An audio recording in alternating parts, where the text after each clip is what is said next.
umwana w'umwigeme iyo ariko araja mu bigero yarakwiye kwitabwaho akaronswa impanuro zitandukanye, ivyo navyo bikamufasha gutegura kazoza kiwe. Ari naho ishirahamwe Umoja Islamic Imara ryatunganije uruganda kuri uyu wa gatanu igenekerezo rya 19/0 mwaka wa 2023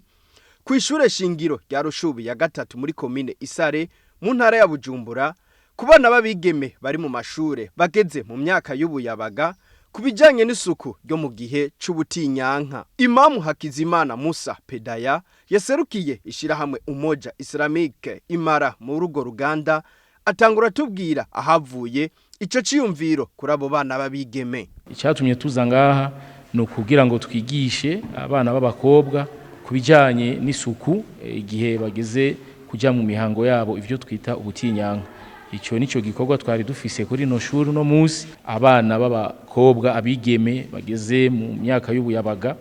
bashobore kumenya ingene bifata mu vy'isuku ryo mu mihango yabo. Abana b'abakobwa benshi ku rugero runini ntibaramenya ivyo kwitunganya mu vy'isuku. Kino ciyumviro naco ikaba caratangujwe n'umukuru w'ishirahamwe Association Umoja Islamic Imara, mutama wacu Hitman Almas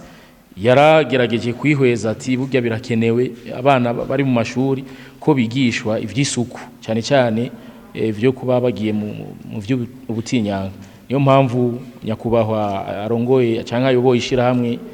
Islamic Imara Umoja ni yabonye yuko bibereye yuko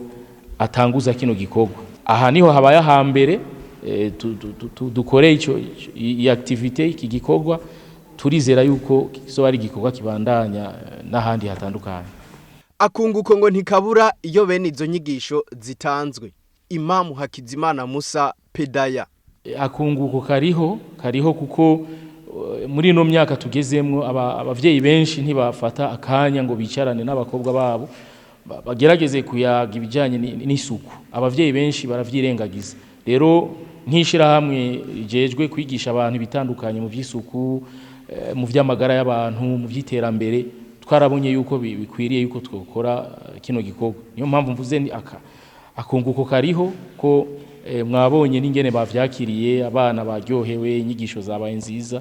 Rero turavuga yuko akunguko kahari narijya ari ibintu bibafasha mu buzima bwa misi yose. Ishirahamwe Islamic Imara ngo risanzwe rikorera mu bisata bitandukanye, harimo no gufasha abatishoboye ritaravye amadini. Ku batazi rino shirahamwe rya Association Umoja Islamic Imara ni shirahamwe ryatanguye mu mwaka wa 2019 mu kwezi kwa11 niho ishirahamwe ryatanguye, rikaba ryatangujwe n'itegeko ry'umushikiranganje ordonnance ministérielle ifise nimero 530 agakwego 2077 itariki zine z'ukwezi kwa11 muri 2019. Rero Association Umoja Islamic Imara ni shirahamwe rikora ibintu vyinshi, ritanga inyigisho mu bintu bitandukanye, ivy'indero, ivy'iterambere, ni shirahamwe rifasha abakene, ni shirahamwe rifasha abantu aho nikora, ni shirahamwe rikora no mu sekteri y'ivy'amagara y'abantu. Nka kino gikorwa twakoze no munsi kwigisha abana b'abakobwa kwitunganya mu vy'isuku, umva rikora ibintu bitandukanye, ntiraba ngo idini rya Islamu cyangwa abatari abayisilamu, ya nishira hamwe riri ku bwa bose kandi gigisha bose. Turashima intwaro dukorana neza, leta ko yashize imbere imigambi itandukanye yo gufasha abene gihugu. Twavuga yuko intwaro dukorana neza, ico twoyisaba nuko yo dufasha ikaduha uburyo bushobozi tugakwiragira igihugu cyose kubandanya twigisha abana babigeme ibijanye n'irisuku, ko ari isuku rikenewe cyane, birashobora gutuma tubarinda indwara zitandukanye zifatira mu bihimba vy'irondoka. Leta rero nk'intwaro twoyisaba yuko yo dufasha bakaduha uburyo, si leta yonyene eka n'amashira hamwe mpuzamakungu ama ONG nayo nyene turayasaba yuko yo dufasha mu buryo tukaronka ubushobozi n'uburyo bwo kuja atandukanye mu ntara ziri hagati y'igihugu eka no Burundi bwose. Kubwa bagiye baratanga inyigisho mu rugo ruganda ngo basanze hari ivyo abo bana babigeme batari bazi neza. Muco twashoboye kubona urugwaruka biruhanze harimo ukudatahura kubijanye n'ico bita physiology y'umubiri wabo, uko umubiri wabo ukora, gutandukanya ko ari ukugwara canke ari ibintu d'ordre physiologique, urumva uko umubiri wabo ukora bivanye n'ibihe bagezemo. Nk'akarorero ntibashoboye gutandukanya, kubera ari urwaruka rw'abakobwa ntibashoboye gutandukanya ico bita ovulation n'izindi ndwara bijya biza byo guseseka amazi mu gihimba cirondoka yera bivanye n'indwara zo kuyagaza, ico bita amayeste, ntibari bwamenye itandukaniro. Ikindi batari bwamenye gutandukanya ko umuntu ashobora gusiba kuja mu mihango bivuye ku ndwara canke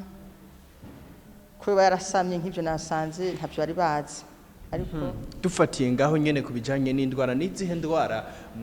hanini zikunze gufata abana bari mu rugero nkuru, novuga ko iyo hatabaye isuku izo ndwara zishobora kubafata? indwara zikunda gufata aba bana bari muri uru rugero zihagaze ku isuku rike ni indwara zifatira mu bihimba by'irondoka, hariho kuyagaza, hariho kuza kw'amazi mu gihimba cy'irondoka anuka, canke hakaza amashira, canke hakavyimba mu gihimba cy'irondoka n'izindi. Ikintu ca mbere tubaha ni ukubigisha isuku, kuko nyinshi zituruka ku isuku rike, hama tukabavura. Umwana w'umwigeme ngo arakeneye ikiyago mu muryango, ivyo navyo bikamufasha kumenya uko yitwara. Inyigisho twashimikiye kwigisha zari zifise intumbero ku bana babigeme b'abakobwa cyane cyane bafise imyaka itangurira ku myaka 10 uduga kugeza ku 18 20, kugira ngo tubashe kubafasha mu bijanye no kuja mu maregre, arivyo bita ubutinyanga mu Kirundi, kugira tugire kubafasha icerekeye cyane cyane isuku n'ukuntu bategereza kuvyifatamo n'ingorane bagenda bahura nazo, ku benshi badashoboye kuronka ababafashamo kugira ngo basigurire uko bovyifatamo. Ni gute none umwana w'umwigemera akwiye guhangana n'ivyo bibazo byose ashobora kugenda ahura bikamuviramo n'ingwara mbere wanashaka? Kenshi umwana w'umwigeme ahura n'ingorane nyiyo mu gihe ataronse umuntu amufasha mu kumuburira, mu kumwigisha mu gihe atarabijamwo. Rero iyo utabafise umuvyeyi hafi ashobora kukwicarika akakubwira ati mu myaka ugezemo ugiye kuzohura nibi niwabigeramo uzo kwifata ukunuku, cyangwa ukaba udafise uwo agukuriye muvukana ashaka kukwigisha. Muri ico gihe twagiye tubona ko abana b'abakobwa benshi bagenda bahura n'ibibazo bikomeye, benshi bagahura n'ingwara zihagaze mu gitsina gore, benshi bagatwara amada, benshi bakaja maregre mutinyanga bidahera ntibamenye impamvu, kutaronka ikiyago cyane cyane gifatiye ku bavyeyi batitaho kuganira n'abakobwa babo. Abana bagaca bayitwara uko bashaka, bakabifata uko bagomba, bikabaveramo ingorane ikomeye cyane mu buzima bwabo. Nabonye babikunze, babishimye, icyanyeretse ikimenyetso kinini cyane cyanyeretse ko hari abana babikunze kandi bifuza nuko tugaruka. N'isaha bariko barabinsaba, badusavye n'amatelefone bariko baransaba. Hari umwana ari hano nagerageje kuvugana nawe yandondeye, arambwira ko amaze amezi 6 ari mu maraso.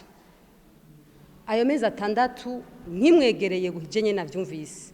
namubajije wewe uri mu maraso? Ati ego, kuko numvise afise odere itari akamoto kabi.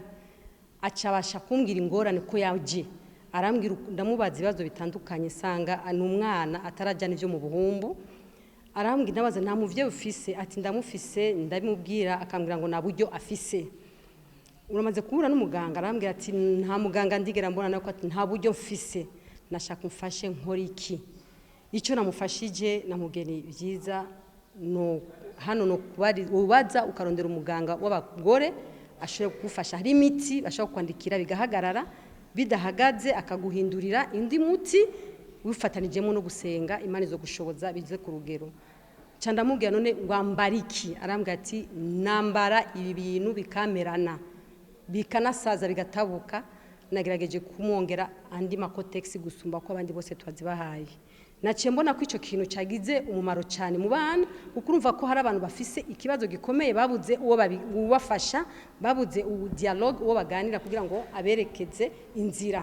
kuko hari abavyeyi benshi batabaza abana bataganira n'abana kugira ngo umwana w'umwigeme ashobore kugira kazoza keza ngo hari ivyo abwirizwa gukora nkuko tubandanya tubishikirizwa nabo bashoboye gutanga inyigisho mu bana b'abakobwa ico nagiye kubona numva ko no babwirani kugira ngo ugire iki urugendo rwiza go mu buzima bwo muri iyi si bisaba kwirinda ubuhumbu ukirinda inzoga gufata ibintu by'ibiboreza amadroge ukirinda ikintu cyitwa amagroupe abagenzi babi baguhanura ngo jya mu mabwate jya mu nzoga jya muri ibi ukirinda abahungu bashobora kugira ngo dukine bakagukora ko mu buryo bitabereye ugahunga kuko utamuhunze ngo umukwepe ushobora kuhura n'ingorane ariko ntiwagendera muri zo nyigisho zo gusenga no kwiga no kwirinda abagenzi babi batari mu mana abagenzi babi batiga batazi ico ikibi n'iciza usanga uheza ubukobwa bwawe nabi uhura n'ingorane zo gutwara amada uhura n'ingorane z'ubugwayi butandukanye ugatusanga no kurongorwa ubuze no gutwara kwera wifashe ukutariko mbega mo twibutsa bumwe mu butumwa mushobora kuba mubarungikanye bano bigeme ego ubutumwa cyane cyane nibwo twahereje ko twabamenyesheje ko bategereza kuba umukobwa arangwa n'isuku kuva ku mushatsi ku mutwe kugeza musi kirenge kumanuka mu matwi mu kanwa kukura ubucafu bwo mu kanwa kwibrosa bababwiye ko mu gitsina munahozuku munahafukuku uri mu butinyangu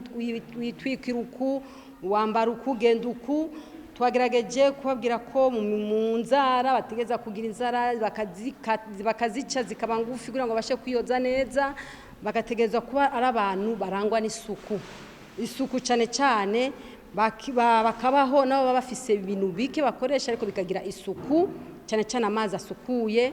atari amazi yo mu mvura cyangwa amazi ari yose bategezwa gucisha mu gitsina kuko n'ahantu hinjira ibintu byinyegeje bikibikayo ejo bakazogira ikindi kibazo kubw'abo bana baronkejwe izo nyigisho eka ndetse mbere n'umukuru w'umutumba wa Rushubi izo nyigisho ngo ni ngirakamaro izi nyigisho twazibonye neza kandi irishira hamwe umoja imara ryarakoze kudufasha riratwigishije ukuntu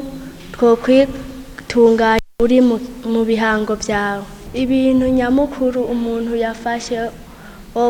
wo kwiyoga neza ukagira isuku hama ugakoresha kotex rimwe mu masaha abiri ukaba uyambuye ugasubira koga neza kandi ekasi koga ku gitsina gusa ukoga umubiri wose hari udukoresho bahejeje kubahereza mbega mwari mudukeneye yego twari tudukeneye kuko hariho benshi bataronka amahera yo kutugura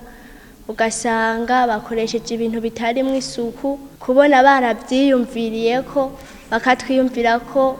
tubabwira ati murakoze nitwa Sabushimike Jean Marie Vianney nkaba ndongoye umutumba wa Rushubi turabishima cyane nk'ubonye nka jewe maze kumva inyigisha urugwaruka rwacu rwaronse byanezereje cyane ku buryo nene benshi ntibari bazi ingene bashobora kwigirira isuku mugabo ubu no munsi kubera ko baronse izo nyigisho mukaba yasigurira ingene bakwifata biratunezera rwose kuko ubunye bagiye kubaho neza bagira isuku ku mibiri yabo aho bahora bace imbere y'abantu bagafunda amazuru ubunye nibaza ko bitagiye gusubira kumvikana kubera iki za nyigisho nziza abahaye izi nyigisho ubona hari akamaro zimariye igihugu izi nyigisho zirafise akamaro cyane ku gihugu kuko burya igihugu kigizwe n'abantu iyo gifise abantu bameze neza bafise amagara meza kiratekanirwa sabo bana gusa bashima izo nyigisho n'umuyobozi w'ishure shingiro rya Rushubi ya gatatu Emmanuel Niragira avuga ko izo nyigisho zije hageze kw'iryo shure no mu kibano ngo zirakenewe gose maze kumva ko hariho abantu bashobora kuza gufasha urwaruka rw'abigeme hama nkumva yuko bikenewe yuko izo nyigisho ziteza gutangwa naciye nihutira kumenyesha abandongoye mu buyobozi bw'indero muri komine baratwemerera byose ntibigeze batugora kuko ivyo bintu biri mu byo n'ubushikiranganje bw'indero banashima bashira imbere cyane mu bijanye n'indero n'isuku ku mubiri eka na hose kugira ngo inyigisho zitangwe neza kuko ahantu hari isuku inyigisho zaheza zikagenda neza